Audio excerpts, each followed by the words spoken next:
ونستعينه ونستغفره ونؤمن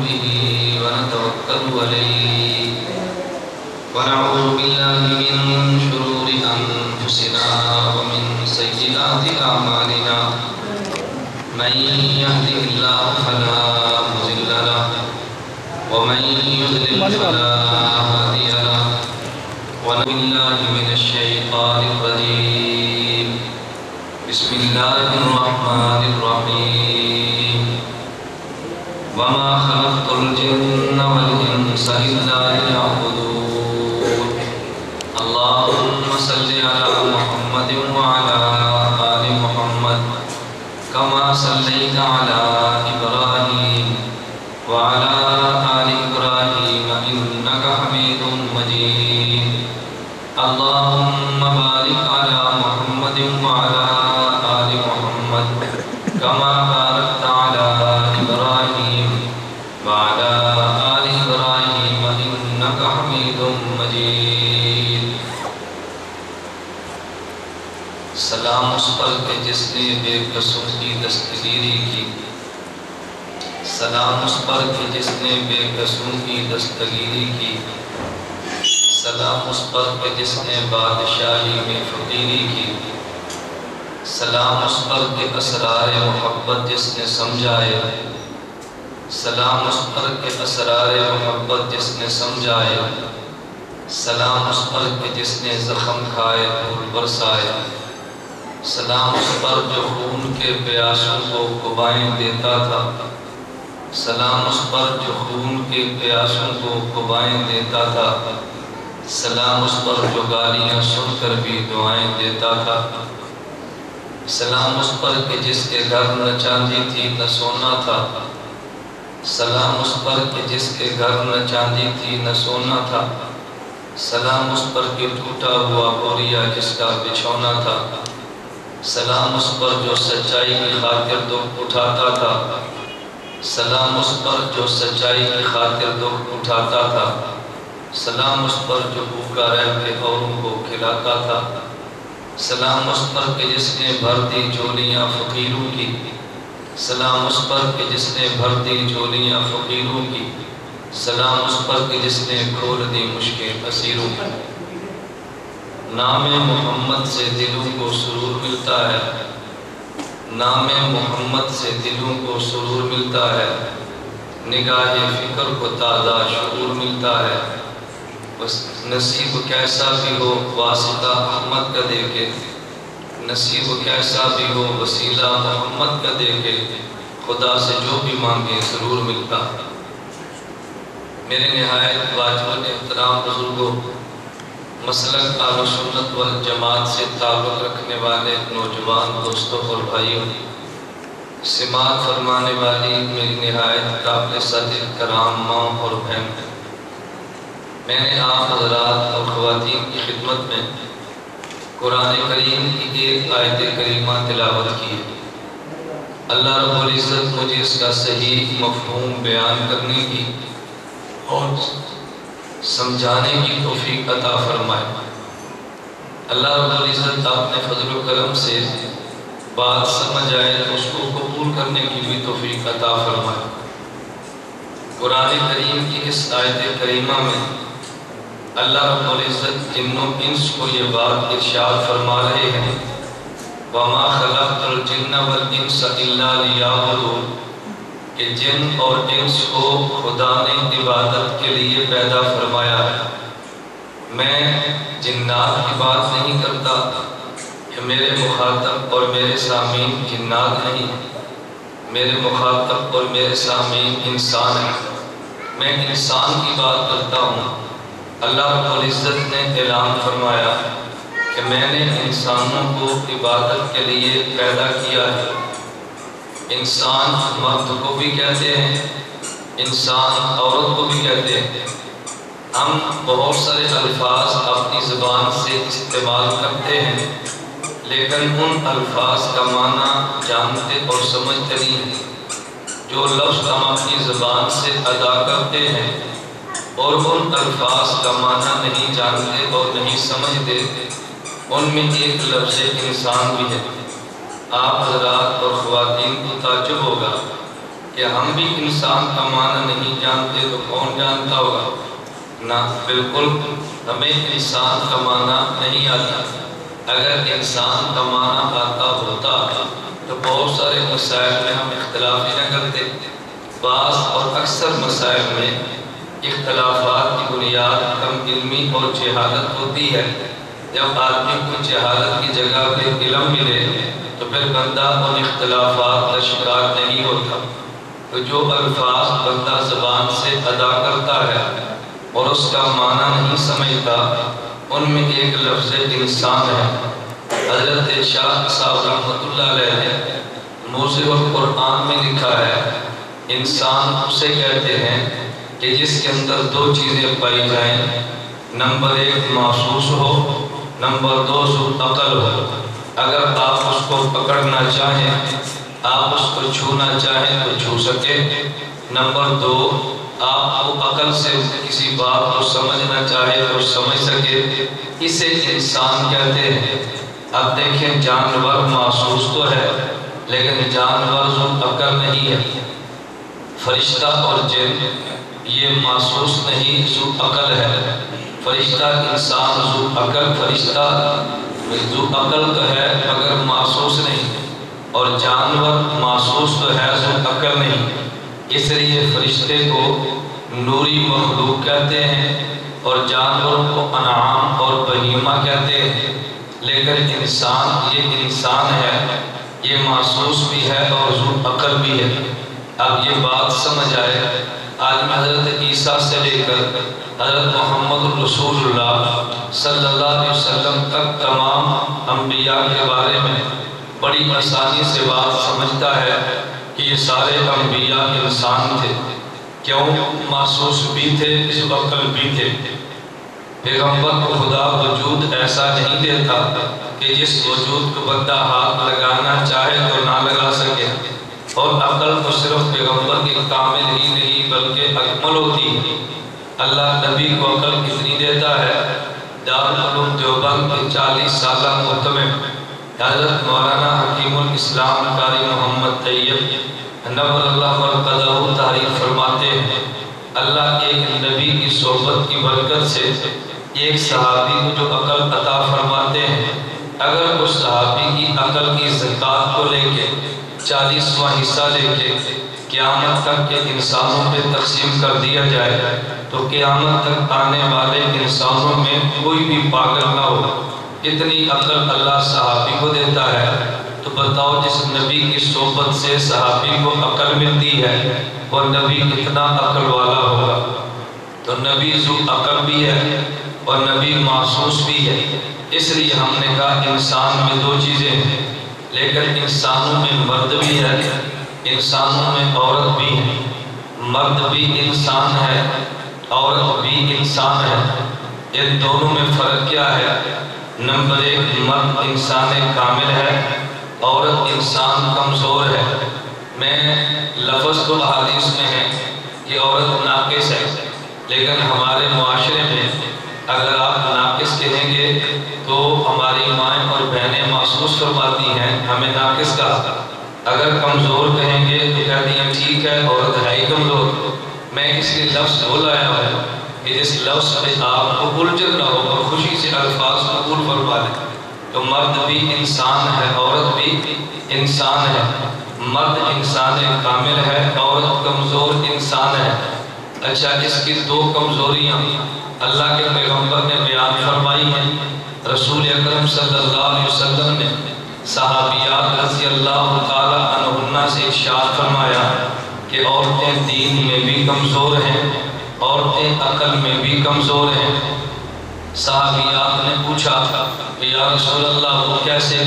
اللہ کے پیغمبر نے فرمایا کہ دیکھو، مرد ایک ماہ مکمل نماز پڑھتا ہے، عورت ہر ماہ میں کچھ دن نماز چھوڑ دیتی ہے، اور یہ اس کا عذر ہے۔ یہ دلیل ہے دین میں کمزور ہونے کی۔ اگر عدالت میں فیصلہ کرنا پڑے جج کو تو مرد ایک آتا ہے، اگر ایک مرد نہ ملے تو اس کی جگہ پہ گواہی کے لیے 2 عورتیں آتی ہیں۔ تو یہ دلیل ہے عقل کے کمزور ہونے کی۔ تو دین بھی کمزور ہے، اور عقل بھی کمزور ہے۔ یہ بات میں نے کیوں کی ہے؟ اللہ رب العزت انسان کو تاج نبوت دیتے ہیں، لیکن تاریخ انسانی میں کبھی خدا نے عورت کو تاج نبوت نہیں دیا۔ عورت کو اللہ نبی نہیں بناتے، کیوں؟ نبوت کے لیے انسان کامل چاہیے، لیکن عورت انسان تو ہے، لیکن ساتھ وہ کمزوریاں بھی ہیں۔ اللہ ناقص کو نبوت نہیں دیتے، کامل کو دیتے ہیں۔ لیکن اس پہ کسی ماں اور بہن کو یہ نہیں سوچنا چاہیے کہ شاید ہمیں کوئی اللہ نے ایک نعمت عطا نہیں کی۔ ایک ہے نبی ہونا، بہت بڑا اعزاز ہے۔ ایک ہے نبی کی ماں ہونا، یہ بھی تو ایک اعزاز ہے۔ یہ ضروری نہیں کہ ہر بندے کو ایک ہی اعزاز ملے۔ مرد کو نبوت والا اعزاز ملا ہے، عورت کو نبی کی ماں ہونے والا اعزاز ملا ہے۔ تو ماں بھی تو اعزاز ہے، باپ بھی تو اعزاز ہے۔ یہ بحث ذرا علمی ہے، ہر بندے کی سمجھنا ذرا مشکل ہے، اس لیے میں اس بحث کو چھیڑتا نہیں ہوں کہ کہیں یہ نہ سمجھیں کہ شاید ہم نے ماں کا مرتبہ نبی سے بڑھا دیا ہے۔ نہ، ماں ہونے کی حیثیت سے جو مرتبہ ماں کو ملتا ہے وہ حیثیت اور مرتبہ نبی کو تو نہیں ملتا۔ نبی کا مرتبہ نبوت والا اپنی جگہ پر ہے، لیکن ماں ہونے کا اعزاز تو اپنی جگہ پر ہے۔ تو ایک ہے نبی ہونا، ایک ہے نبی کی ماں ہونا۔ اللہ عورت کو نبی تو نہیں بناتے، لیکن اللہ عورت کو نبی کی ماں بناتے ہیں۔ مسجد کی امام عورت تو نہیں بنتی، لیکن امام کی ماں عورت ہوتی ہے۔ مسجد کا مؤذن تو عورت نہیں ہوتی، لیکن مؤذن کی والدہ تو عورت ہوتی ہے۔ مسجد کا خطیب عورت تو نہیں ہوتی، لیکن خطیب کی ماں تو عورت ہی ہوتی ہے۔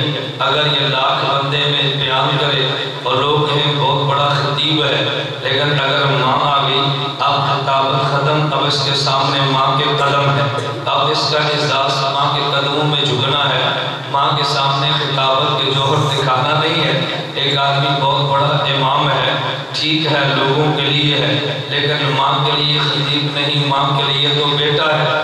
اس لیے عورت کو خدا نے اعزاز چھوٹا نہیں دیا۔ تو نبوت کا اعزاز مردوں کو ملتا ہے، لیکن نبی کی ماں ہونے کا اعزاز اللہ عورتوں کو عطا فرماتے ہیں۔ میں یہ بات سمجھا رہا تھا، انسان مرد بھی ہے، انسان عورت بھی ہے، لیکن ایک بات ذہن نشین فرما لیں، میں اپنی ماں اور بہنوں کو نہیں، اپنے دوستوں اور بھائیوں بزرگوں سے کہتا ہوں، اس بنیاد کے عورت کو جھٹک دینا کہ نہیں اس میں عقل ذرا کمزور ہے، یہ بھی دیانت کی بات نہیں ہے۔ میں یہ بات اس لیے کہتا ہوں، یہ بات الگ ہے، عورت کمزور ضرور ہے، لیکن کبھی اللہ عورت سے کام وہ لیتے ہیں کہ جو مرد بھی نہیں کر سکتا۔ کبھی اللہ عورت کو سمجھ وہ دیتے ہیں کہ یہ سمجھ کا مقابلہ مرد بھی نہیں کر سکتا۔ ہر عورت کو ایک جگہ پہ رکھنا یہ بھی مناسب نہیں۔ اگر خدا نے علم دیا ہے اس سے علم والا کام لو، اگر خدا نے عقل دی ہے اس سے عقل والا کام لو، اگر خدا نے دولت عطا فرمائی ہے اس سے دولت والا کام لو۔ میں اس میں ایک دو مثال دیتا ہوں تاکہ ذرا بات سمجھ آئے۔ نبی کریم صلی اللہ علیہ وسلم امام الانبیاء ہیں، سید الاولین والآخرین ہیں، لیکن نبی کریم صلی اللہ علیہ وسلم نے مکہ مکرمہ میں جو پہلا نکاح فرمایا ہے، ہمارے نبی کی عمر 25 سال ہے، ام المومنین حضرت خدیجہ کی عمر 40 سال ہے۔ اب ذرا اس بات پہ توجہ کرنا، اللہ رب العزت کا تکوینی عمل کیوں تھا؟ کوئی بندہ بھی اپنے سے 15 سال بڑی عمر کی بیوی تلاش نہیں کرتا، لیکن 15 سال بڑی عورت سے نکاح، اور عورت بھی وہ جس کو 2 خاندوں سے ہو کر آئی ہے، یعنی ایک پہلا نکاح نہیں تھا۔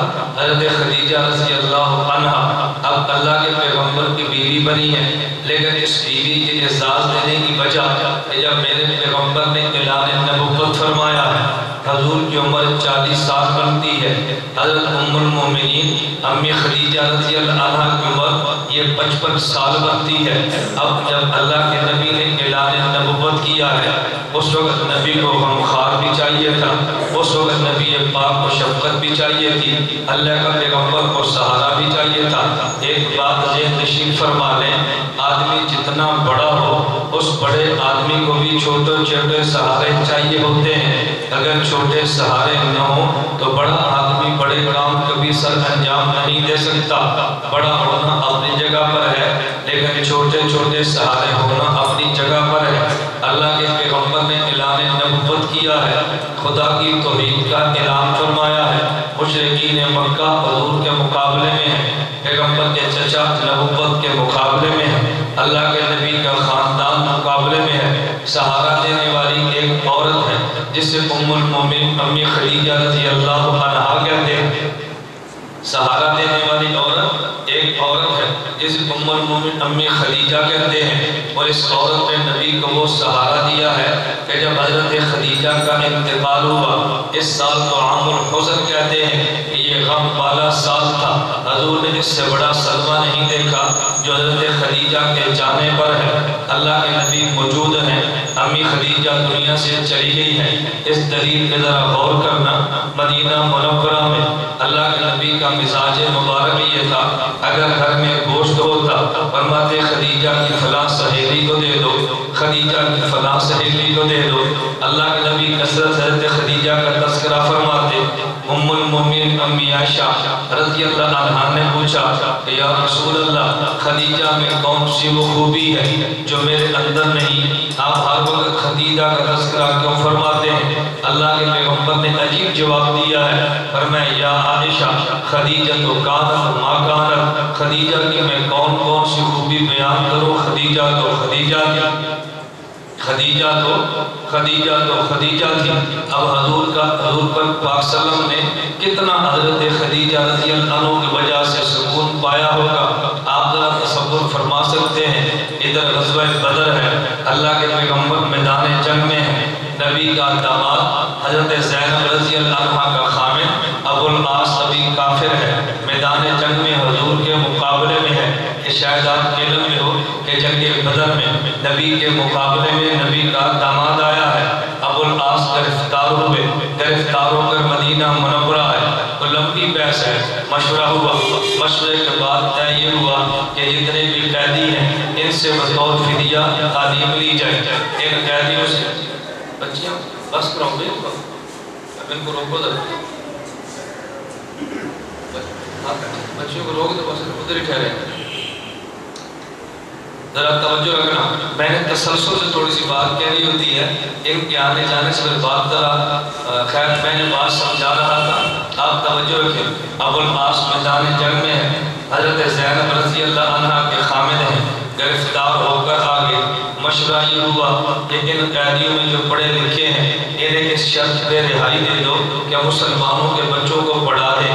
اس سے ایک یہ بھی بات سمجھ آئی کہ جو مکے کے قیدی تھے یہ قرآن پڑھے ہوئے تو نہیں تھے، حدیث پڑھے ہوئے تو نہیں تھے، فقہ کا علم تو نہیں جانتے، کون سی تعلیم ہے جو اللہ کے نبی نے کہا کہ مسلمان بچوں کو دو؟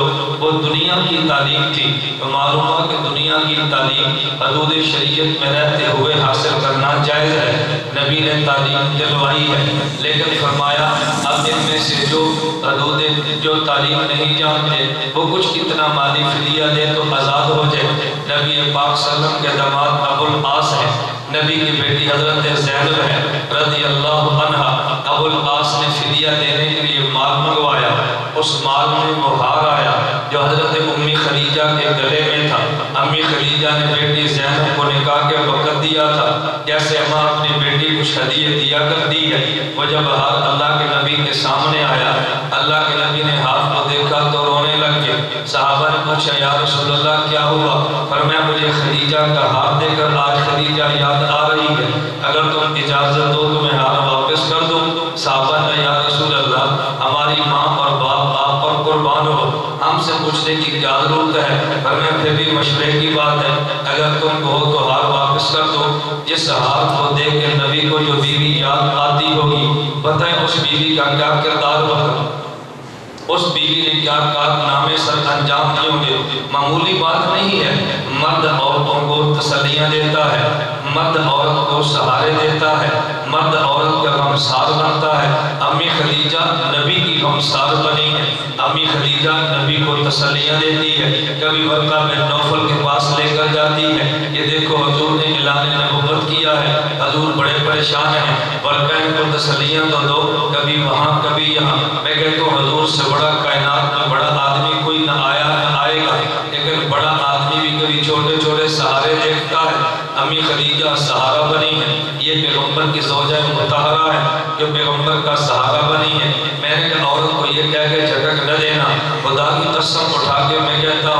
جو سہارا بیوی خامد کا بنتی ہے دنیا میں اور کوئی نہیں بن سکتا۔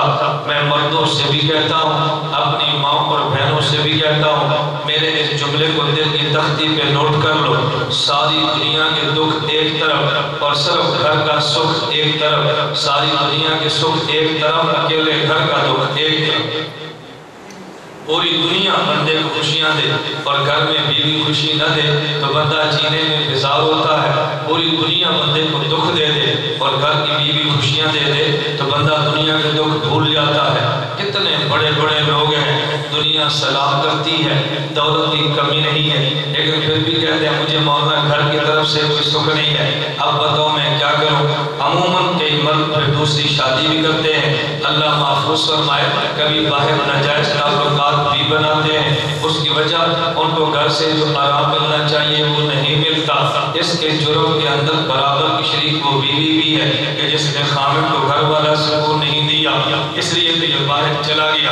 اللہ میں بات سمجھنے کی توفیق عطا فرمائے۔ میں نے ایک مثال یہ سمجھانے کے لیے دی ہے، اگر اللہ عورت عطا فرما دے، اور خود نبی پاک صلی اللہ علیہ وسلم نے فرمایا الدنیا کلھا متاع، یہ ساری دنیا کی ساری نعمتیں خدا نے فائدہ حاصل کرنے کے لیے بنائی ہیں۔ الدنیا کلھا متاع، ساری دنیا کی نعمتیں یہ فائدہ حاصل کرنے کے لیے ہیں۔ وخیر متاع الدنیا الامرأۃ الصالحہ، فرمایا کہ دنیا کی ساری چیزوں میں سے سب سے بہترین چیز خدا نے عورت بنائی ہے۔ حتیٰ کہ پیغمبر نے یہاں تک ارشاد فرمایا کہ دنیا میں جس سے بندہ فائدہ حاصل کرتا ہے، ایمان کے بعد ان مادی چیزوں میں سب سے بڑی نعمت خدا نے نیک بیوی عطا فرمائی ہے۔ میں یہ بات سمجھا رہا تھا کہ مقام اس کا چھوٹا نہیں ہے، یہ کبھی دل اپنا چھوٹا نہ کرے۔ حضرت امام مالک رحمۃ اللہ علیہ کتنے بڑے امام ہیں۔ حضرت امام مالک جب حدیث کا درس دیتے تو امام مالک کے پیچھے پردے میں امام مالک کی بیٹی بیٹھی ہوتی۔ امام مالک اتنا بڑا امام ہے جسے امام دار الہجرہ کہتے ہیں، مدینہ منورہ کا امام ہے۔ حضرت امام مالک کو خدا نے علم بھی دیا تھا، خدا نے وجاہت بھی عطا فرمائی۔ امام مالک کا معمول یہ تھا روزانہ ایک جوڑا بدلتے اور جوڑا اتار دیا دوبارہ وہ نہیں پہنتے تھے، پورے سال میں 360 لباس بدلتے۔ اور وجہ حضرت امام مالک کو یمن کے ایک تاجر نے کہا کہ میری خواہش ہے آپ ہر روز نیا جوڑا پہنیں اور 360 جوڑے میرے ذمہ ہیں۔ امام مالک کو ایک تاجر روزانہ ایک نیا سوٹ دیتا، یا میرے کپڑے پہن کے حدیث کا درس دیا فرق کرے۔ اللہ کی قسم یہ معمولی باتیں نہیں ہیں۔ میں کبھی یہ بات کہا کرتا ہوں، اگر کسی بندے کی دولت علم اور دین پہ لگ جائے اس بندے کا احسان نہیں ہے، احسان خدا کا ہے کہ اس نے دولت علم اور دین پہ لگا دیا ہے، ورنہ خدا قبول نہ کرتا کیا کر لیتے۔ اللہ قبول نہ کرے، کبھی دولت خدا کے دین پہ نہیں لگتی، اللہ قبول نہ کرے بندے کی زبان کبھی دین پہ نہیں لگتی۔ حضرت شیخ سعدی نے قصہ لکھا ہے، ایک آدمی جا رہا تھا، ساتھ اس کے غلام تھا، لیکن غلام وہ نیک تھا۔ رستے میں گزرتے ہوئے مسجد آئی، غلام نے مالک سے کہا اجازت دو تو نماز پڑھ لو۔ اس نے کہا جاؤ نماز پڑھ لو۔ مسجد میں گیا اور نماز پڑھی، کچھ دیر قرآن کی تلاوت کی، اس کو مزہ آیا تو کچھ دیر ذکر کر لیا۔ مالک نے باہر سے آواز دی کہ جلدی آؤ، تھوڑی آنے میں دیر لگ گئی۔ تو مالک نے غلام سے پوچھا تمہیں کس چیز نے اندر روکا تھا، تو باہر کیوں نہیں آ رہا تھا؟ اس غلام نے بڑا عاشقانہ جواب دیا، اللہ کی محبت میں ڈوب کر کہا، اس نے کہا مالک سے میرے آقا مجھے کس چیز نے روکا تھا؟ جس چیز نے مسجد سے باہر آپ کو روکا تھا اس نے مجھے مسجد کے اندر روکا تھا۔ تجھے خدا نے اندر آنے نہیں دیا پر مجھے خدا نے باہر آنے نہیں دیا۔ یہ تو خدا کا انعام ہوتا ہے، اگر اللہ عطا فرما دے اللہ کا احسان ہے۔ حضرت امام مالک رحمۃ اللہ علیہ حدیث کا درس دیتے، امام مالک کی بیٹی بندے کے پیچھے بیٹھی ہوتی، اور امام مالک بیٹی کو کیوں بٹھاتے؟ ذرا امام مالک کی بیٹی کا مقام سمجھنا، کیوں بٹھاتے؟ امام مالک اتنا بڑا امام ہے، امام بخاری کی صحیح بخاری سے بھی بلند مقام، امام بخاری کتاب موطا امام مالک کا ہے، یہ جو ہمارے یہاں معروف ہے اصل الکتب بعد کتاب اللہ، یہ قرآن کریم کے بعد پہلا مرتبہ صحیح بخاری کا ہے۔ اس کا سب سے پہلا یہ قول ابن صلاح محدث نے کیا ہے، لیکن ابن صلاح نے تصریح کی ہے کہ یہ مقام موطا امام مالک کے بعد ہے۔ امام مالک کتنا بڑا امام ہوگا، بیٹی بیٹھی ہے کیوں؟ اب بات سمجھنا، اگر مسجد میں آپ رمضان میں تراویح پڑھتے ہیں کہ آپ کا بیٹا قرآن کا حافظ ہے، وہ تراویح پڑھا رہا ہے، آپ پیچھے ایک سامع رکھتے ہیں قرآن سننے کے لیے، اب بتائیں کہ حافظ جو تراویح پڑھاتا ہے اس کا قرآن زیادہ پکا ہونا ضروری ہے یا سامع کا زیادہ پکا ہونا ضروری ہے؟ سامع کا۔ لوگ سمجھتے ہیں حافظ کا، کیوں؟ سامع اس لیے ہے کہ حافظ غلطی ہو جائے تو ٹوک دے، اگر سامع کمزور ہو تو حافظ کی غلطی کون نکالے گا؟ تو سامع زیادہ مضبوط ہونا چاہیے۔ امام مالک نے اپنی بیٹی کو بٹھایا کہ جب میں حدیث کا درس دوں اور کہیں میں بھول جاؤں تو تو نے لقمہ دینا ہے، میں حدیث کا درس دیتے بھول جاؤں تو تو نے لقمہ دینا ہے۔ اور امام مالک رحمۃ اللہ علیہ کبھی دوران سبق بھول جاتے، امام مالک کی بیٹی لقمہ کیسے دیتی؟ لقمہ یوں نہیں دیتی کہ حدیث پڑھ کے سناتی۔ صحیح بخاری میں حدیث موجود ہے، نبی پاک صلی اللہ علیہ وسلم نے فرمایا انما التصفیق للنساء والتصبیح للرجال۔ اگر نماز امام پڑھا رہا ہے، مرد نماز پڑھ رہے ہیں، مثال کے طور پہ گھر میں آپ کا بیٹا قرآن کا حافظ ہے، آپ کے جی چاہتا ہے کہ گھر میں بیٹا تراویح پڑھائے، آگے باپ کھڑا ہے، آگے بھائی کھڑے ہیں اور پیچھے ماں اور والدہ کھڑی ہیں، گھر میں تراویح ہو رہی ہے، آگے مرد ہیں پیچھے خواتین اپنے گھر کی ہیں۔ اگر قرآن کا حافظ بھول گیا، حافظ قرآن پڑھتے نہیں بھولا، یہ بھولا کس میں ہے؟ کبھی رکوع میں غلطی کی ہے، کوئی غلطی اور آئی ہے، اللہ کے پیغمبر نے فرمایا اگر پیچھے مقتدی ہو تو وہ کہے سبحان اللہ، وہ کہے سبحان اللہ۔ مثلا پہلی رکعت تھی، اس نے دوسری رکعت کے اٹھنا تھا، مگر پہلی رکعت کے بعد بھول کر قاعدہ میں بیٹھ گیا تو آپ نے کیا کہنا ہے؟ سبحان اللہ۔ سبحان اللہ کیوں کہتے ہیں؟ ہمارے لوگ کہتے ہیں اللہ اکبر، اللہ اکبر کہتے ہیں گنجائش ہے، لیکن کہنا کیا ہے؟ سبحان اللہ۔ سبحان اللہ کا معنی کیا کہ بندہ بھول جاتا ہے، اللہ بھولنے سے پاک ہے۔ اگر بندہ بھول گیا ہے تو کوئی حرج کی بات نہیں، بندہ جو ہوا اللہ بھولنے سے پاک ہے۔ لیکن اگر پیچھے عورت بھی موجود ہے، اب اگر مرد ہوگا سبحان اللہ کہے گا، لیکن عورت سبحان اللہ نہ کہے، فرمایا انما التصفیق للرجال انما التصفیق للنساء، عورت ہاتھ پہ ہاتھ مارے، پتہ چلے کہ امام بھول گیا ہے، عورت ہاتھ پہ ہاتھ مارے، اور اگر مرد ہو تو سبحان اللہ کہے۔ امام مالک کی بیٹی لقمہ دیتی ہے لیکن حدیث پڑھ کے نہیں، امام مالک حدیث پڑھاتے بول رہے ہیں، پردے سے آواز آتی ہے، اس کا مطلب امام مالک سمجھے کہ مجھے حدیث پہ غلطی لگی ہے دوبارہ پڑھو، تو بیٹی لقمے دے رہی ہے۔ بتاؤ اس بیٹی کا کتنا بڑا مقام ہوگا۔ ڈاکٹر محمد اکرم ندوی صاحب نے امریکہ میں بیٹھ کر کتاب لکھی ہے، 40 جلدوں میں لکھی ہے، صحابیات سے لے کے دور حاضر تک کے تمام محدثات عورتوں کے احوال جمع کیے ہیں، اور کتاب کا نام رکھا ہے وفاء الوفاء فی اخبار النساء۔ عورتیں جو محدثات ان کے حالات بیان کیے ہیں، 40 جلدوں میں کتاب لکھی۔ کتنی جلدوں میں؟ 40 جلد، اور لکھی کہاں بیٹھ کر ہے؟ ملتان نہیں، امریکہ۔ اللہ کام لے تو امریکہ والوں سے لے لے، نہ لے تو ملتان والوں سے لے لے۔ یہ اسی پر خوش ہے، مدینۃ الاولیاء ہے، نماز نہیں پڑھتا، مدینۃ الاولیاء ہے، چرس پیتا ہے، مدینۃ الاولیاء ہے، پردہ نہیں کرتا، مدینۃ الاولیاء ہے۔ مدینۃ الاولیاء میں ہونا تجھے نہیں بخشوا سکتا اگر تیرے اعمال اولیاء والے نہیں ہیں۔ نبی پاک صلی اللہ علیہ وسلم نے اپنی بیٹی فاطمہ سے فرمایا کہ دیکھ میری بیٹی فاطمہ، قیامت کے دن نجات کا مدار محمد کی بیٹی ہونے پر نہیں، نجات تو اعمال پر ہوگا۔ اگر تیرے اعمال ٹھیک ہے نجات ہوگی، اگر فاطمہ بنت محمد ہے نجات کا مدار نہیں ہے۔ ہم اسی پر خوش ہیں کہ ہم شہر اولیاء میں رہتے ہیں، شہر اولیاء میں رہیں، لیکن اولیاء والے کام بھی تو کریں نا۔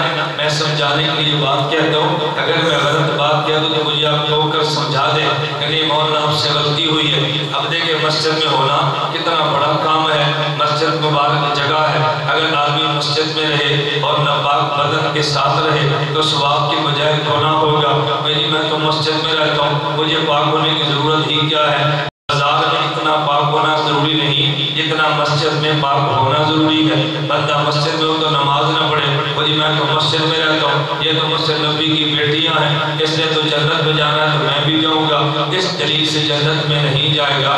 ارے نماز تو بازار والا بھی پڑھے لیکن مسجد والا نہ پڑھے تو زیادہ دکھ کی بات ہے، باہر والا بھی پاک بدن کے ساتھ رہے، مسجد والا نہ پاک بدن میں ہو تو بڑے دکھ کی بات ہے۔ عام بندے کو بھی دینی اعمال کرنے چاہیے، لیکن شہر اولیاء میں رہتا ہو اور پھر ولیوں کے کام نہ کرے تو زیادہ دکھ کی بات ہے، پھر زیادہ دکھ کی بات ہے نا۔ ورنہ خوش ہے کیوں؟ میں تو مدینہ الاولیاء میں رہتا ہوں۔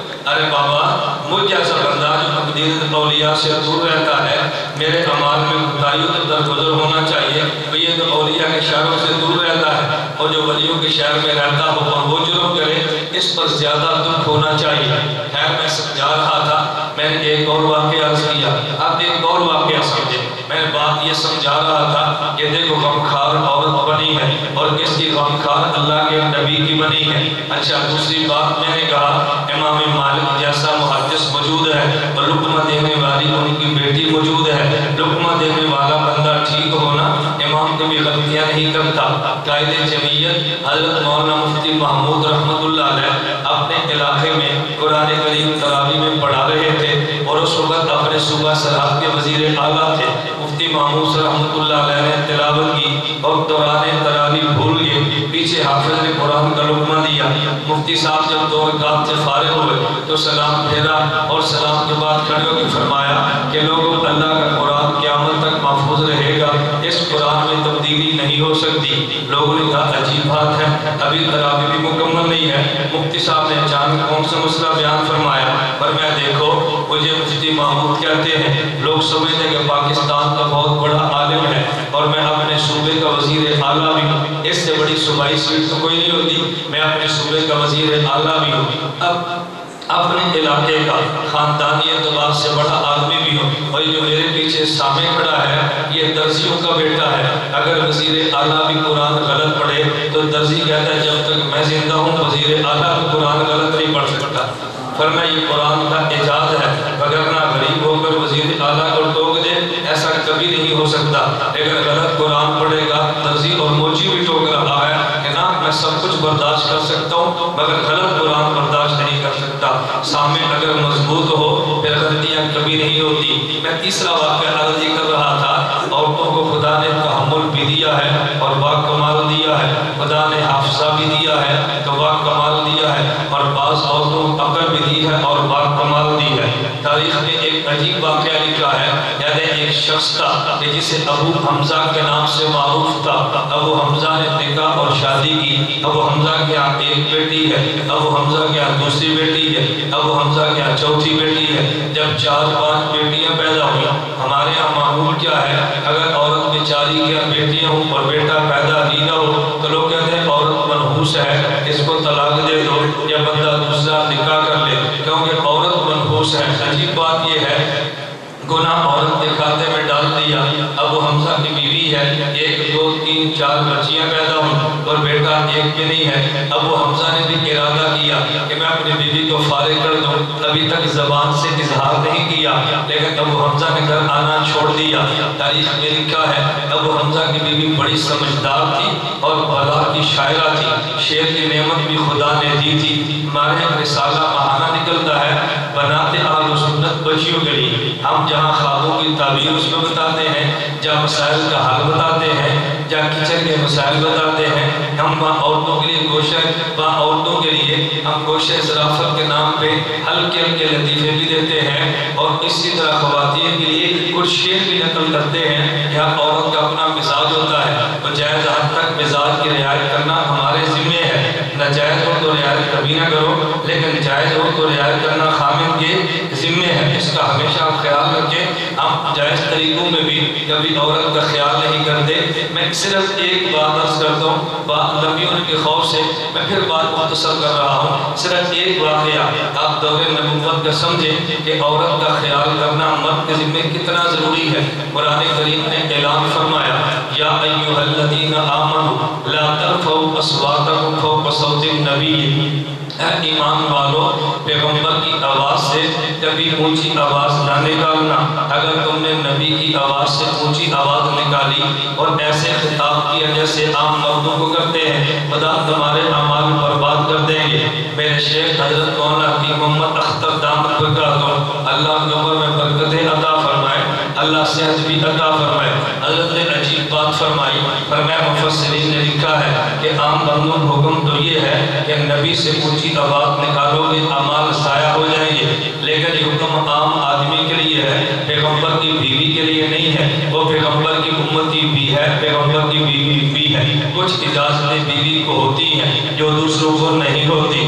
اب دیکھیں نبی کا معاملہ کیا ہے۔ اللہ کے نبی گھر گئے ہیں، اپنی بیوی عائشہ سے فرماتے ہیں عائشہ تم کبھی مجھ سے روٹھ جاتی ہو تو مجھے پتہ چل جاتا ہے، امتی نبی سے روٹھ جائے امتی کا ایمان برباد ہو جائے گا، امتی نبی سے ناراض ہو جائے امتی کا ایمان برباد ہوگا۔ لیکن عائشہ رضی اللہ عنہا یہ صرف امتی نہیں پیغمبر کی بیوی بھی تو ہے نا۔ اب بتاؤ اگر خامد بیوی کے ناز نہیں اٹھائے گا اس کے ناز کو اٹھائے گا کون؟ حکیم الامت تھانوی رحمۃ اللہ علیہ نے بڑی عجیب بات لکھی ہے۔ حضرت حکیم الامت تھانوی رحمۃ اللہ علیہ نے بڑی عجیب بات لکھی ہے۔ میں کہتا ہوں اپنے اکابر کے ملفوظات کو پڑھا کرو۔ حضرت تھانوی رحمۃ اللہ ایک جگہ پہ لکھتے ہیں، فرماتے ہیں کہ بیوی محبوب بھی ہے، بیوی محبوب بھی ہے۔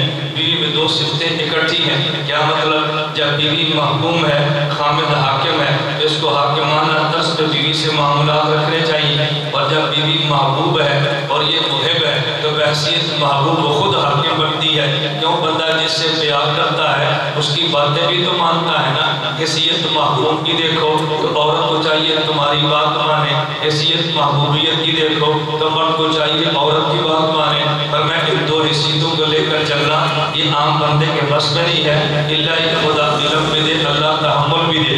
اب نبی پاک صلی اللہ علیہ وسلم گھر میں تشریف لے گئے، اللہ کے پیغمبر نے فرمایا عائشہ جب تم مجھ سے روٹھ جاتی ہو تو مجھے پتہ چل جاتا ہے۔ فرمایا حضور کیسے پتہ چلتا ہے؟ فرمایا جب تو خوش ہوتی ہے تو کہتی ہے رب محمد کی قسم، جب ناراض ہوتی ہے کہتی ہے رب ابراہیم کی قسم، تو میں سمجھتا ہوں کہ میری عائشہ مجھ سے ناراض ہے۔ یہ اللہ کے نبی کی بات کر رہا ہوں، اور ہمارے کیا ہے کہ باہر دیکھو تو گیدڑوں کی طرح، گھر میں تو شیروں کی طرح۔ بھائی آپ باہر لڑو، گھر تو نہ لڑو نا۔ اور میں جی ان باتوں پر یقین فرمائیں، ہمیں کبھی تعجب ہوتا ہے بیوی کے ساتھ لڑنا مردوں کا کام نہیں ہے، بیوی کے ساتھ بحثیں کرنا یہ مردوں کا کام نہیں۔ ان کی چھوٹی سی دنیا ہے، ان کا چھوٹا سا گھر ہے، یہ پوری کل کائنات ہے۔ چھوٹی چھوٹی باتوں پہ ہمارے لوگ کبھی ناراض ہوتے ہیں۔ بعض باتیں بڑی چھوٹی ہیں لیکن میں سمجھانے کے لیے کہتا ہوں، آپ نے گھر سے دکان پر کھانا منگایا، اس میں چمچ غائب ہوگی، بیوی نے کہا چمچ کدھر تھا؟ آپ کہتے ہیں 5 روپے کی چمچ ہے، تو نے 7 پہ آسمان کا آیا ہوا ہے۔ اس دوسرے دن کھانا گیا، اس نے کہا ابھی ایک پلیٹ نہیں آئی، آپ نے کہا 10 روپے کی پلیٹ ہے تو انہیں تھوڑی لینی ہے، میں نے لے کر دینی ہے، بس کیا کر۔ آپ نے تیسرے دن کھانا منگایا، ایک کونا کم تھا، اس نے کہا ہوٹل سے کھانا کھاؤ، میں نہیں دوں گی، آج کونا کم ہے۔ اب آپ لڑتے کیوں ہیں؟ وجہ سمجھنا۔ بھئی آپ دکان پہ رہتے ہیں، آپ دوستوں سے رہتے ہیں، آپ کی دنیا بڑی ہے، ہمارے یہاں چمچ کی کوئی حیثیت نہیں ہے، لیکن اس اللہ کی بندی کی تو کائنات کی پوری وہ چھوٹا سا کمرہ ہے، اس کے چمچ کی کتنی حیثیت ہے۔ مردوں کو مردوں والا دل رکھنا چاہیے، عورتوں والا دل رکھ کے عورتوں سے جھگڑا نہ کریں، اس لیے مسائل الجھ جاتے ہیں۔ خیر میں بات یہ سمجھا رہا تھا کہ میرا یہ عنوان نہیں ہے کہ میں خامد اور بیوی کے معاملات پہ گفتگو کرتا، ان دونوں گھر میں کیسے رہنا چاہیے اور یہ گفتگو کرنی چاہیے۔ اس گفتگو نہ کرنے سے خاندان گزرتے ہیں، نقصان ہوتا ہے اور خاندان برباد ہوتے ہیں، بات طلاق تک پہنچتی ہے اور پھر بات قتل و غارت تک پہنچتی ہے۔ اللہ میں بات سمجھنے کی توفیق عطا فرمائے۔ ابو حمزہ نے ارادہ کر لیا، گھر میں نہیں گیا، اب گھر سے باہر ہے۔ ابو حمزہ کی بیوی سمجھدار بھی ہے، ابو حمزہ کی بیوی بلا کی شاعرہ بھی ہے۔ ابو حمزہ نے جب گھر آنا چھوڑا، کیوں؟ مسلسل بیٹیاں پیدا ہوتی ہیں، ذرا اس واقعے کو بڑے سمجھنے کی کوشش کرنا۔ ابو حمزہ کو ان کی بیوی نے خط لکھا اور خط میں عربی کے اشعار لکھے، بندے کا مال ابی حمزہ کا لا یاتینا، مال ابی حمزہ کا لا یاتینا، قصبان اللہ نلدل بنینا، تاللہ ما ذالک فی ایدینا، ونحن کالارض لزارعینا، انما ناخذ ما قوتینا، انما ناخذ ما قوتینا، وننبت ما زرعہ فینا۔ اب دیکھو مردوں کو بھی عربی نہیں آتی، میری ماؤں پر بہنوں کو بھی عربی نہیں آتی، اگر دونوں کو عربی آتی آج کتنا مزہ آتا، ہم عربی کلام سمجھتے، خدا کی قسم کتنا لطف آتا۔ اس لیے میں کہتا ہوں مرد بھی کوشش کریں، ہم عربی پڑھیں گے، ہماری عورتیں بھی ارادہ کریں کہ ہم عربی پڑھیں گے انشاءاللہ۔ یہ ادارے اس لیے بنتے ہیں، ان کی فیس کوئی نہیں ہے۔ اللہ بھائی شیخ سلیم صاحب نے خیر عطا فرمائے، اپنا مکان دینا، اپنا بغیر فنڈ کے ادارے چلانا، یہ کتنا بڑا خدا کا اعزاز ہے۔ میں علماء اور مولوی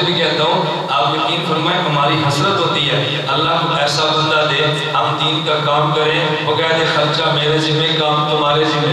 یہ کتنے نیک بخت علماء ہیں کہ جن کو ایسا بندہ ملے بھائی کام تمہارے ذمہ، خرچہ میرے ذمہ، اس سے بڑی سعادت کوئی دنیا میں ہو سکتی ہے؟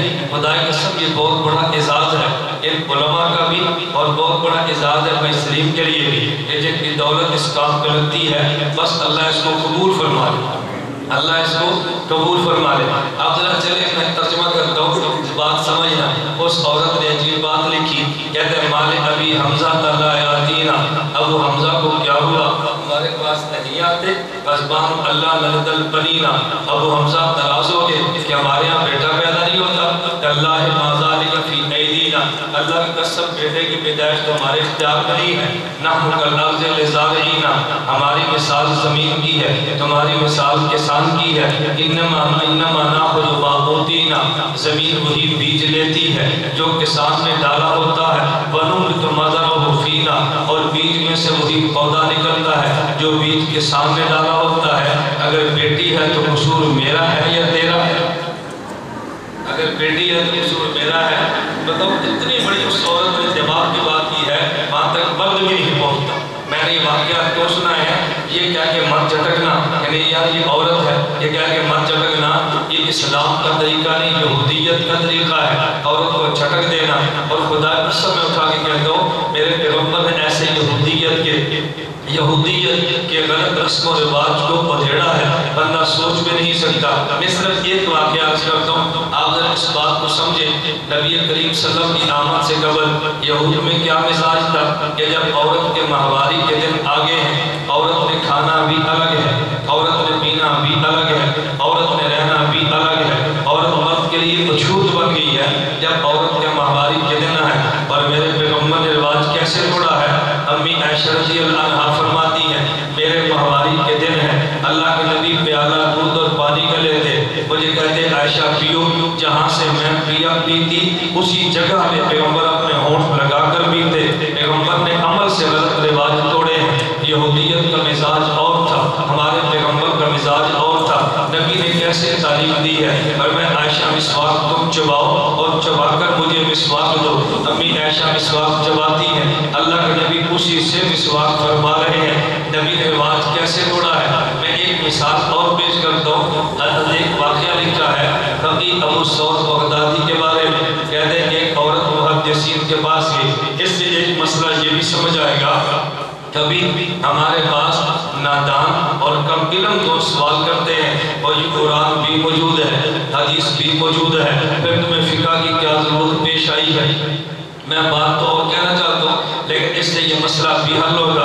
فقی ابو ثور بغدادی کے بارے میں واقعہ لکھا ہے، ایک عورت محدثین کے پاس گئی اور محدثین سے پوچھا کہ مجھے ایک مسئلہ بتاؤ لیکن مسئلہ حدیث سے بتانا۔ انہوں نے کہا مائی کون سا مسئلہ ہے؟ ان بزرگوں سے مائی نے مسئلہ پوچھا، کہتی ہے ایک عورت فوت ہوگی، جس عورت نے میت عورت کو غسل دینا ہے وہ عورت ناپاک وجود کے ساتھ ہے۔ اب بتاؤ یہ عورت اس میت عورت کو غسل دے سکتی ہے یا نہیں؟ مثلاً ماہواری کے دن ہے، ناپاک وجود سے غسل دے سکتی ہے کہ نہیں؟ محدثین نے کہا دے سکتی ہے۔ اس عورت نے کہا مجھے حدیث دکھاؤ۔ انہوں نے کہا اس پر حدیث تو کوئی نہیں۔ انہوں نے کہا پھر میں تو بغیر حدیث کی بات نہیں کرتی، ہمیں حدیث دکھاؤ۔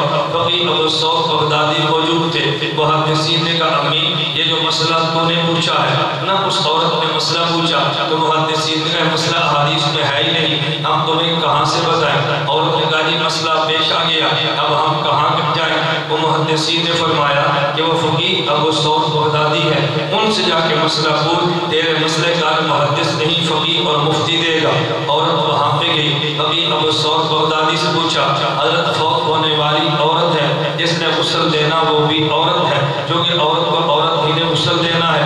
یہ یاد رکھنا، ہمارے غلط بات یہ مشہور ہے کہ میت عورت کو مرد غسل دے سکتا ہے، بالکل غلط بات ہے۔ ایک اس میں حدیث پیش کرتے ہیں، نبی پاک صلی اللہ علیہ وسلم نے امی عائشہ سے فرمایا تھا عائشہ اگر تو فوت ہوگی تجھے غسل میں دوں گا۔ یہ اس وقت کی بات ہے کہ جب ابھی دوسرا حکم نازل نہیں ہوا، اور بعض نے حضرت فاطمہ رضی اللہ عنہا فوت ہوئی ہے، حضرت علی نے غسل دیا ہے، یہ بھی غلط بات ہے۔ غسل حضرت علی نے نہیں دیا، غسل تو عورتوں نے دیا تھا۔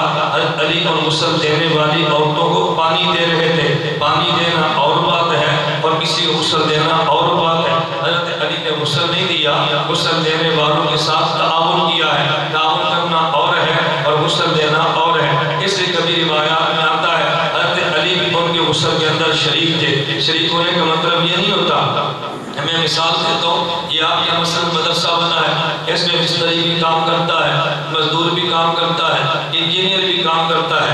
ادھر سے کسی نے مدرسے کے لیے فنڈ کی اپیل کی تو 1000 روپیہ کسی آدمی نے دے دیا۔ اب یہ بندہ کہتا ہے کہ جب یہ مدرسہ تعمیر ہوا، اس تعمیر کی میں بھی شریک تھا، لیکن شریک ہونے کا معنی یہ اینٹیں لگا رہا تھا، تعمیر شریک ہونے کا معنی کہ مال دے رہا تھا۔ حضرت علی حضرت فاطمہ غسل میں شریک ہیں، شریک ہونے کا معنی حضرت علی نے پانی ان کو دیا تھا۔ خیر میں جو بات سمجھانا چاہ رہا ہوں کہ غسل تو عورت ہی نے دینا ہے۔ راجی فقیہ ابو سعود سے پوچھو، فقیہ ابو سعود بغدادی کے پاس تشریف لے گئی، اس نے پوچھا حضرت مجھے مسئلہ بتائیں، عورت ناپاک بدن سے کیا میت عورت غسل دے سکتی ہے؟ امام فقیہ ابو سعود بغدادی فرمان لگے بالکل غسل دے سکتی ہے۔ اس نے کہا کوئی حدیث بھی ہے؟ فرمایا حدیث بھی ہے۔ انہوں نے کہا یہ حدیث کون سی ہے؟ اب ذرا فقیہ کی نظر کا اندازہ کرنا، مفتی کی بلند نظری کا اندازہ کرنا، فقیہ کہاں تک جاتا ہے جہاں تک محدث سوچ بھی نہیں سکتا۔ فقیہ ابو سعود نے فرمایا کہ حدیث مبارک میں ہے نبی پاک صلی اللہ علیہ وسلم اعتکاف میں تھے اور اللہ کے نبی کی جو مسجد نبی ہے اس کے ساتھ مختصر حجرہ امی عائشہ کا تھا اور درمیان سے دروازہ کھلتا تھا۔ امی عائشہ اپنے کمرے میں ہے، نبی پاک مسجد نبی میں ہے۔ امی عائشہ خود فرماتی ہے حالت احرام حالت اعتکاف میں اپنے حجرے میں ہوتی، نبی پاک مسجد میں ہوتے اور اللہ کے نبی اپنے سر مبارک کو جو مسجد سے باہر نکال دیتے اور حجرے میں کر دیتے اور میں اللہ کے نبی کے بالوں کو غسل دیتی، وَأَنَا حَائِضٌ، اور میں ماہواری کی حالت میں ہوتی۔ امام ابو سعود بغدادی کہتے ہیں اگر امی عائشہ ماہواری کی حالت میں نبی کے سر کو دھو سکتی ہے کہ پھر عورت میت کو ماہواری کی حالت میں کیوں نہیں غسل دے سکتی؟ سبحان اللہ۔ اب دیکھو فقیہ کہاں تک پہنچا ہے، محدث وہاں کا تصور بھی نہیں کرتا۔ اس لیے ہم کہتے ہیں کہ فقہاء کی بھی ضرورت ہے اور محدثین کی بھی ضرورت ہے۔ محدثین حدیث کے الفاظ دیتے ہیں، فقہاء حدیث کا معنی دیتے ہیں۔ ہم الفاظ حدیث میں محدثین کا احترام کرتے ہیں اور الفاظ اور معنی حدیث میں ہم فقہاء کا احترام کرتے ہیں۔ خیر جو میں بات سمجھا رہا تھا، اللہ میں بات سمجھنے کی توفیق عطا فرمائے۔ بات یہاں سے چلی وَمَا خَلَقْتُ الْجِنَّ وَالْإِنسَ إِلَّا لِيَعْبُدُونِ، عنوان ہے نا ذہن میں، وَمَا خَلَقْتُ الْجِنَّ وَالْإِنسَ إِلَّا لِيَعْبُدُونِ، پر میں جن کو عبادت کے لیے پیدا کیا، انس کو عبادت کے لیے پیدا کیا۔ میں نے بتایا تھا انسان کا معنی کیا ہے، جو محسوس بھی ہو اور ذو عقل بھی ہو، یہ عورت بھی ہے اور مرد بھی ہے، لیکن اللہ نبوت عورت کو نہیں دیتا، لیکن نبی کی ماں تو عورت کو بناتا ہے نا۔ محسوس ہونا اور بات ہے اور محسوس اور ذو عقل ہونا اور پھر کامل ہونا اور بات ہے، ناقص ہونا اور بات ہے۔ میں نے بات یہاں سے چلائی تھی، اس کے ناقص ہونے کا معنی یہ نہیں اس کو جھٹک دو، نہ یہ جب کام پہ آتی ہے تو پھر کاملین سے آگے بڑھ جاتی ہے۔ ام المومن امی عائشہ رضی اللہ عنہا یہ بھی پیغمبر کی زوجہ ہے، حضرت ام المومن امی خدیجہ رضی اللہ عنہا یہ بھی پیغمبر کی زوجہ ہے۔ اب توجہ رکھنا، یہ جو نبی پاک نے 11 نکاح فرمائے ہیں، ہمارا نکاح نبوت کے نکاح کے مقاصد اور تھے، میرے اور آپ کے نکاح کے مقاصد اور ہیں۔ میں ایک بات سمجھانے کے لیے کہتا ہوں، اگر تم نے پیغمبر کے نکاح کو سمجھنا ہے ذرا جنسیت کے ماحول سے نکل جاؤ، دینی ماحول کے اندر آ جاؤ تو پھر نکاح پیغمبر سمجھ آتا ہے، اگر نہ بندے کو نکاح پیغمبر سمجھ نہیں آتا۔ اللہ کے پیغمبر نے نکاح 11 کیے، ہر نکاح کا الگ الگ مقصد ہے۔ میں صرف 2 نکاح پہ ہلکا سا اشارہ کرتا ہوں۔ نبی پاک صلی اللہ علیہ وسلم نے حضرت خدیجہ سے نکاح کیا نہیں ہے، اللہ نے نکاح کروایا ہے، کیونکہ نبی کے گھر میں آنے والی بیوی پیغمبر کی مرضی سے نہیں خدا کی مرضی سے آتی ہے۔ حضرت خدیجہ کیوں دی ہے؟ کل کو اعلان نبوت کرنا ہے، عورت وہ چاہیے جو مالدار بھی ہو، عورت وہ چاہیے جو خاندان بڑا بھی ہو، عورت وہ چاہیے جو سنجیدہ عمر بھی ہو، عورت وہ چاہیے جو معاملہ فہم بھی ہو، عورت وہ چاہیے کہ جس کا قد کاٹ بھی ہو۔ اس سے بہتر مکہ مکرمہ میں اور کوئی عورت نہیں تھی، خدا نے حضور پاک کو یہ دی ہے۔ جب پیغمبر نے دین کا کام شروع کیا ہے، حضور نے تجارت ختم کر دی ہے، تو پھر امی خدیجہ نے اعلان کیا ہے حضور کام آپ کے ذمہ ہے اور میری دولت آپ کے قدموں میں ہے۔ خدیجہ کی دولت نبوت کے کام آئی ہے۔ اگر لوگوں نے دکھ دیے ہیں خدیجہ نے سکھ دیا ہے، اگر لوگوں نے غلط راستے پہ کانٹے بچھانے کی کوشش کی ہے، غلط طریقے اختیار کیے، امی خدیجہ نے اپنے دامن کو بچھا تسلیاں ملی ہیں، لیکن جب مکہ سے پیغمبر مدینہ آئے ہیں، مدینہ میں حضور کی ضرورت اور تھی، مکہ میں اور تھی، مدینہ منورہ میں دکھوں کا دور ختم ہو گیا ہے، سکھوں کا دور شروع ہو گیا، مدینہ منورہ میں جان سار بڑھ گئے ہیں، مدینہ منورہ میں حکومت خلافت بن گئی ہے، مدینہ منورہ میں مساجد کا قیام شروع ہے، مدینہ سے دین باہر جانا شروع ہو گیا۔ اب میرے پیغمبر نبی بن کر آئے تھے، عورتوں کے لیے بھی اور مردوں کے لیے بھی۔ اب نبی کا ایک دین وہ تھا، دین کا حصہ وہ تھا جو مردوں کے لیے ہے، اور ایک دین کا حصہ وہ تھا جو پیغمبر کا عورتوں کے لیے ہے۔ اب ایسی عورت چاہیے تھی جو پیغمبر سے دین سیکھے، عورتوں کو سکھا دے۔ اب میں آپ سے پوچھتا ہوں کہ دین سیکھنے کی جو عمر ہے، آپ دنیا کے اسکول اور کالج لے لیں، اسکول میں جانے کی عمر ہے، کوئی بندہ بھی اپنی بیٹی کو 20 سال کی عمر میں اسکول میں داخل نہیں کرتا۔ جب بھی داخل کرے گا عمر 6 اور 7 سال ہوگی، اگر مدرسے میں داخل کرے گا عمر 6 اور 7 سال ہوگی۔ اس لیے امام بخاری نے لکھا ہے، امی عائشہ جب پیغمبر کے نکاح میں آئی ہے، امی عائشہ کی عمر 7 سال ہے، جب امی عائشہ کی رخصتی ہوئی ہے، امی عائشہ کی عمر 9 سال ہے، جب اللہ کے نبی دنیا سے گئے ہیں، امی عائشہ کی عمر 18 سال ہے۔ 18 سال میں کہتا ہوں، میری ایک دلیل پہ غور کرنا۔ میں ایک بات یوں کہتا ہوں، وہ لڑکی کے جو کبھی سکول نہ گئی ہو، وہ لڑکی جس نے انگلش اردو پڑھنا بھی نہ سیکھا ہو، اگر وہ مدرسے میں آگے پڑھنا چاہے، اس کا نصاب 9 سال کا بنتا ہے۔ لوگ کہتے ہیں جی 9 سال، میں نے کہا نمبر 1 قرآن کریم حفظ کرے، اس میں 3 سال لگ جاتے ہیں۔ نمبر 2 ایک سوچ کے گردان کرے، اس میں 1 سال لگ جاتا ہے، اور پھر 5 سال پڑھے تو کتابیں پوری کر لیتی ہے، اور 9 جمع 5 جمع 4 کرو تو 9 بنتے ہیں۔ ایک بچی کا نصاب 9 سال کا بنتا ہے۔ ہم سے لوگ پوچھیں گے بھائی 9 سال کا نصاب کہاں سے لیا ہے؟ میں کہتا ہوں ام المومنین امی عائشہ رضی اللہ عنہا کے قدم مبارک سے لیا ہے۔ لوگ کہیں گے جی کیا مطلب؟ میں نے کہا ذرا مطلب سمجھو، امی عائشہ پیغمبر کے نکاح میں کیوں آئی ہیں؟ ایسی لڑکی چاہیے تھی کہ جس کے پاس حافظہ بھی ہو، جس کے پاس عقل و دماغ بھی کامل ہو، اور جس کو خدا فصیح زبان بھی عطا کرے۔ اس کے لیے خدا نے انتخاب امی عائشہ کو کیا ہے۔ یہی وجہ صحابہ خود فرماتے ہیں، اگر ہمیں تفسیر قرآن کی حاجت پیش آئی، اگر علم حدیث کی حاجت پیش آئی، حتیٰ کہ علم انصاف کی حاجت پیش آئی، حتیٰ کہ طب کا مسئلہ پیش آیا، ہمارے سارے مسئلوں کو امی عائشہ کے دروازے میں حل کیا ہے۔ ہم نے جب بھی دروازے میں دستک دی ہے، امی عائشہ نے مسئلہ بیان فرما دیا ہے۔ اب ذرا بات سمجھنا، امی عائشہ نبی کے گھر میں کیوں آئی ہے؟ نبی کا دین سیکھ کے امت کو سکھانے کے لیے، سکھانے کی عمر سیکھنے کی 7 سال بنتی ہے۔ اب میں دلیل کے طور پہ یوں کہتا ہوں، ہمارے ایک بات چلتی ہے، کہتے ہیں ہمارے مدرسے اسکول میں داخلے شروع ہیں، اگر کس نے داخلہ لینا ہو تو لے لو، پہلے داخلہ ہو جاتا ہے، کہتے ہیں ایڈمیشن ہوا ہے جی، اس کے بعد یہ کلاسیں کب ہوگی؟ کہا جی 3 ماہ بعد کلاسیں ہوگی۔ اب یہ ریگولر کلاسیں شروع ہوتی ہیں، اور یہ بچہ فارغ کب ہوگا؟ اور یہ فلاں سال میں آپ کا بیٹا فارغ ہو جائے گا۔ لیکن تو امی عائشہ رضی اللہ عنہا کا پیغمبر کے ساتھ نکاح ہوا ہے، تو یہ تعلیم دین کے لیے اللہ کے پیغمبر کے ساتھ نکاح ہی نہیں، یہ پیغمبر کے مدرسے میں داخلہ ہوا ہے، امی عائشہ کا ایڈمیشن ہو گیا ہے۔ پھر پیغمبر سے جب دین پڑھنا کب شروع کیا؟ جب پیغمبر کے نکاح میں آئی ہیں تو 9 سال میں ریگولر تعلیم شروع ہو گئی ہے۔ امی عائشہ کی عمر 18 سال ہے، حضور دنیا سے چلے گئے، وحی کا دروازہ بند ہو گیا، امی عائشہ فارغ ہو گئی ہیں، تو جب مدرسے میں داخلہ لیا عمر 7 سال بنتی ہے، جب پڑھنا شروع کیا عمر 9 سال بنتی ہے، اور جب فارغ ہوئی عمر 18 سال بنتی ہے۔ امی عائشہ کا نصاب بھی 9 سال تھا، ہمارا نصاب بھی 9 سال تھا۔ امی عائشہ کا نصاب بھی 9 سال تھا، اور ہمارا نصاب بھی، بولیے نا، ہمارا نصاب بھی 9 سال ہے۔ میں آج مدارس علماء سے کہتا ہوں کہ میں آپ کا وکیل ہوں، اور وکیل بلا وکیل جس پر کوئی فیس ہی نہیں ہے، کوئی فیس نہیں ہے وکیل کی، ایسے وکیل دنیا میں ملیں گے؟ کوئی فیس نہیں، آپ کی وکالت کرتے ہیں۔ مدر صاحب نے بیان دلیل ہم نے دی ہے۔ میں 24 رمضان کو شارجہ سے واپس آیا تو کراچی ایئرپورٹ پہ اترا، دولت جمیل صاحب کو مجھے فون ہے، دامت بگال ہوا، کبھی کراچی میں کچھ ساتھی ہیں، میں نے کہا میں خود کراچی میں ہوں، اور میں ان سے بات میں نے کہا کر لے، تو میں بڑی خلاصہ تک بات کیا، تو مجھے وہ ساتھی ملے، میں نے کہا کیا مسئلہ ہے؟ کہتے ہیں 12 سال تک تبلیغ میں رہا، اب چھوڑ دی۔ میں نے کہا کیوں چھوڑی؟ کہتے ہیں سروزے پر دلیل نہیں ہے۔ میں نے کہا دلیل دو، کہتے ہیں دلیل نہیں، ہم نے چھوڑ دیا۔ تو میں جماعت کے ساتھ ہی بیٹھے تھے، کہتے ہیں مولانا دلیل مانگتا ہے، میں نے کہا دو، کہتے ہیں دلیل تو ہمارے پاس بھی نہیں ہے۔ میں نے کہا کیوں شروع کیا؟ کہتے ہیں بزرگوں نے فرمایا۔ میں نے کہا بالکل ٹھیک ہے، لیکن بزرگوں نے کیوں فرمایا؟ کہتے ہیں یہ پتہ نہیں ہے۔ پھر میں نے مزاحت کہا پیار میں نے کہا ادعو الی اللہ علی بصیرۃ، آدھی آیت آپ کی ہے آدھی میری ہے، کیا مطلب؟ ادعو الی اللہ آپ کے ذمہ، علی بصیرۃ میرے ذمہ.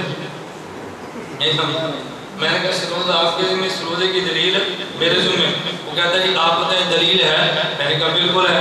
کہتا ہے کیا دلیل ہے؟ میں نے کہا یہ بتاؤ کسی مسئلے کے لیے دلائل کتنے ہیں؟ 4. نمبر 1 قرآن، نمبر 2 سنت، نمبر 3 اجماع اور نمبر 4 قیاس شرعی.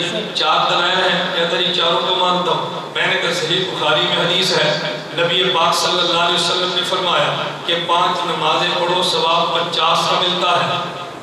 5 نمازیں پڑھو ثواب 50 کا ملتا ہے. صحیح مسلم کی حدیث ہے، اگر ایک بندے نے رمضان کے روزے رکھے پھر شوال کے 6 روزے رکھے، کان صیام الدہر کلہ، اجر پورے سال کا ملتا ہے. 5 نمازوں اور 50 اجر کیوں ہے؟ 1 ماہ اور 6 شوال کے روزوں پہ سال کا اجر کیوں ہے؟ یہ دلیل قرآن میں ہے. من جاء بالحسنۃ فلہ عشر امثالھا، اگر بندہ ایک نیکی کرے اللہ اس کو اجر 10 سے ضرب دے کے کرتے ہیں. 5 نمازوں پہ اجر 50 کا ملا ہے، 1 ماہ رمضان پہ اجر 10 ماہ کا ملا ہے، 6 شوال کے روزوں پہ اجر 60 دنوں کا ملا ہے. 60 دن کے 2 ماہ بنتے ہیں، 10 ماہ میں 2 کو جمع کریں تو 12 بنتے ہیں. میں نے کہا ہمارے اکابر رائے کرنے والوں نے غور کیا. اللہ فرماتے ادعو الی سبیل ربک، تمہیں دعوت دینی چاہیے، بلغ ما انزل، تبلیغ بھی کرنی چاہیے. اللہ دعوت اور تبلیغ کے کتنے دن لگائے؟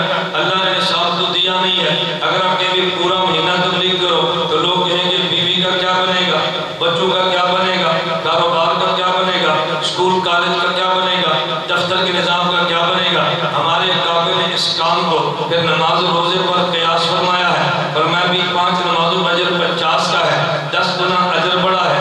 1 رمضان اور شوال کے 6 روزے اجر 1 سال کا ہے کہ 10 گنا اجر بڑا ہے. تو میں نے کہا 1 ماہ میں 3 دن لگائے گا، اجر 30 دن کا ہے، 10 گنا اجر بڑا ہے. اگر ہر ماہ 3 دن لگاتا رہے تو یوں سمجھو پوری زندگی دین کا کام کیا ہے، پوری زندگی تبلیغ کا کام کیا ہے. مجھے تبلیغ ساتھی کہتے ہیں مولانا سروزہ عرصے سے لگاتے ہیں، دلیل تو ہمارے پاس بھی نہیں تھی. میں نے کہا تمہارے پاس بھی تو کیا ہوا، تمہارے ذمہ ہی نہیں تھی. ایک سمجھے تمہارے ذمہ ہی نہیں تھی. میں نے کہا ہمیں اس روزے پہ مجبور نہ کرو، ہم تمہیں دلیل پہ مجبور نہیں کرتے. روزے آپ لگاؤ، دلیل میں دیتا ہوں. آسان کام ہے کہ میں نے کہا اس کام میں مت کھینچو، ہم تمہیں دلیل پر مجبور نہیں کرتے. فضائل مال کی دلیل آپ کے ذمہ، فضائل مال پہ اعتراض کے جواب میرے ذمہ، فضائل صدقات آپ کے ذمہ، جواب ہمارے ذمہ، گشت آپ کے ذمہ اور جواب ہمارے ذمہ، ادعو الی اللہ آپ کے ذمہ، علی بصیرۃ ہمارے ذمہ. تو دونوں کی آیت بنتی ہے کہ نہیں؟ ہم سمجھتے ہیں کہ نہیں ہماری آیت ہے. یہ میں مذاق میں ایسی بات کہتا ہوں، اللہ میں بات سمجھنے کی توفیق عطا فرمائے. فضائل اعمال کے اعتراضات کا علمی جائزہ، چھوٹا سا پاک صاحب کتابچہ ذرا جیب میں رکھیں، فضائل اعمال کی تعلیم کریں. جب اعتراض ہو پھر فضائل اعمال بند کریں، وہ کتابچہ کھول لیں، انشاءاللہ دوبارہ اعتراض نہیں ہوگا. سیڈیوں میں اعتراض ہے، سیڈیوں میں جواب دیں. آڈیو میں اعتراض ہے، آڈیو میں جواب دیں. کتابوں میں اعتراض ہے، کتابوں میں جواب دیں. تو میں سمجھانے کے لیے کہتا ہوں اس سے زیادہ نرم میں حلوہ کیسے پیش کروں آپ کی خدمت میں. آپ اس کو پڑھنا تو آپ نے، آپ اس لیے نہ پڑھو کہ نہیں اس نے 3 دن لگائے، یہ تو زیادتی ہوگی. میں تو اس کے دلائل پیش کر رہا ہوں. میں ایک بات معذرت کے ساتھ کہتا ہوں، اللہ میں بات سمجھنے کی توفیق عطا فرمائے. ہلکا ہلکا دماغ کو وسیع رکھا کرو. ہمارے شیخ صاحب ہیں، ہمیشہ بھی ہم سے پیار ہے کہ ان کا دماغ تھوڑا سا وسیع ہے، ہمیں پتہ آتا ہے. اور اگر ہمیں بار بار کہتا ہے آپ کیوں نہیں جاتے تو دوبارہ ہمیں یہاں بھی مشکل سے آنا تھا. اس لیے ہمارا آنا جانا لگا رہتا ہے. اللہ میں بات سمجھنے کی توفیق عطا فرمائے. تو میں نے عرض کیا وما خلقت الجن والانس الا لیعبدون. اللہ نے انسان کو عبادت کے لیے پیدا فرمایا. انسان مرد بھی ہے، انسان عورت بھی ہے. عبادت مرد کے بھی ذمہ ہے، عورت کے بھی ذمہ ہے. تو عبادت تب ہوگی، عبادت سیکھے تو صحیح. یہ مردوں نے بھی سیکھنا ہے، عورتوں نے بھی سیکھنا ہے. یہ جو ادارہ بنا ہے دعا فرمائیں اللہ اس ادارے کو ظاہری اور باطنی ترقیاں عطا فرمائے. خواتین کے لیے محنت ہے. میں اپنے ماؤں اور بہنوں سے گزارش کروں گا، ماؤں اور بہنوں سے گزارش کروں گا انشاءاللہ اللہ نے توفیق عطا فرمائی. ہم یہیں سے آگے پھر بیان شروع کر دیں گے. تو میں نے عبادت پہ بات نہیں شروع کی، جب شروع ہونی ہے اچھی خاصی. میں نے پہلے صرف عورت پہ بات کی ہے کہ ذہن میں رکھیں کہ عورتوں کا بھی بہت بڑا کردار ہے. اور آپ حیران ہو گئے ہمارے پاس جو صحیح بخاری پڑھائی جاتی ہے نا، صحیح بخاری کے نقل کرنے والے 21 لوگ ہیں، ان میں ایک عورت کریمہ بنت احمد بھی ہے. جو بخاری اب تک پہنچی ہے نا، کتنے بندے نقل کرنے والے 21، ان میں ایک عورت کریمہ بنت احمد بھی ہے. تو اس بخاری کو ہم تک پہنچانے میں عورتوں کا بھی کردار ہے. خود امام بخاری کو بخاری بنانے میں ان کی وہاں کا کردار ہے. خیر یہ پھر کبھی صحیح میں گزارش کر رہا تھا کہ مردوں کے ذمہ ہے، عورتوں کے بھی ذمہ ہے. مرد بھی دین سیکھے، عورتیں بھی دین سیکھیں. اور یہ ادارہ اس لیے بنا ہے، میں اپنے ماؤں اور بہنوں سے گزارش کروں گا، اپنے دوستوں سے گزارش کروں گا، اپنے بچیوں کو بڑے اہتمام کے ساتھ مدرسے میں بھجوائیں. ہماری مائیں اور بہنیں اس ادارے کی قدر فرمائیں. شہر کے اندر ادارہ رہتا ہے، اللہ کا بہت بڑا انعام، بہت بڑا احسان ہے. کوئی فیس کا مسئلہ ہے، میں نے کہا سر میں کہہ تو نہیں ہے، بات میں کہہ رہے ہے تو ہم تو کہہ رہے اعلان ہوا تھا، میں اس لیے کہہ رہا ہوں دیکھو فیسیں بھی نہیں ہیں. ایسا مفت کا نظام تعلیم ہے. اللہ رب العزت ہمیں اس نظام کی قدر کرنے کی توفیق عطا فرمائے. وآخر دعوانا الحمدللہ رب العالمین والصلاۃ والسلام علی رسولہ وعلی آلہ وصحبہ اجمعین. اے اللہ ہم سب کے گناہوں کو معاف فرما دے. اے اللہ ہماری خطاؤں سے درگزر فرما دے. اے اللہ جائز عذاب کو پورا فرما دے. اے اللہ ہماری مائیں اور بہنیں کی خوشی چاہیے ہم کھانا قبول فرما دے. اے اللہ ہم سب کھانا قبول فرما دے. اے اللہ جن کے دلوں میں تو جائز خواہشات ہیں اپنے فضل و کرم سے اس کو پورا فرما دے. اپنے فضل و کرم سے اس کو پورا فرما دے. اے اللہ جو بیمار کو صحت عطا فرما، مقبوضوں کے قرض ادا فرما، خاتمہ بالایمان فرما، خاتمہ بالخیر فرما. اس مدرسے کو ظاہری اور باطنی ترقی عطا فرما. اے اللہ ہمارے مسلمین ہیں، ہمیں ساجد ہیں، جو بھی ان کے بھائی رشتہ دار احباب ہیں، اس ادارے کو ان کے لیے صدقہ جاریہ بنا دے. اے اللہ مواد اور جان میں برکت کا ذریعہ بنا دے. اے اللہ پڑھنے والی بچیاں، پڑھانے والی معلمات اور اساتذہ، ان کو شان اجر عظیم عطا فرما. اے اللہ قیامت کے دن رسول اکرم صلی اللہ علیہ وسلم کی شفاعت نصیب فرما. اجمعین برحمتک یا ارحم الراحمین.